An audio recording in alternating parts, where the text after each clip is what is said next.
আমরা ভারতীয় জনতা পার্টি খোয়াই জেলা কার্যালয় প্রাঙ্গণে আমরা দাঁড়িয়ে আছি।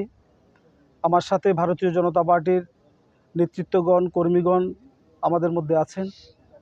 অত্যন্ত দুঃখের সঙ্গে জানাচ্ছি, ভারতীয় জনতা পার্টির আমাদের এই খোয়াই জেলার যিনি অভিভাবক ছিলেন, 2013 সালে যিনি এই খোয়াই বিধানসভা নির্বাচনে বামপন্থীদের বিরুদ্ধে লড়াই করেছিলেন, প্রতিদ্বন্দ্বিতা করেছেন এবং আমাদের রাজ্যের তপশিলি জাতির যিনি পূর্বতন সহসভাপতি ছিলেন, আমাদের সকলের শ্রদ্ধেয় অভিভাবক প্রমোদ রঞ্জন দাস মহোদয় আজ বেলা 1:45 নাগাদ আগরতলা জিবি হাসপাতালে শেষ নিঃশ্বাস ত্যাগ করেন।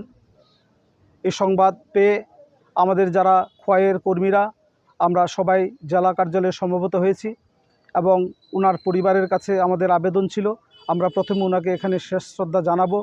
আমি ওনার ছেলে রাজীবের সাথে কথা হওয়ার পর সেই মোতাবেক আমরা ওনার শেষ শ্রদ্ধা জানানোর জন্য আমরা এখানে সমবেত হয়েছি।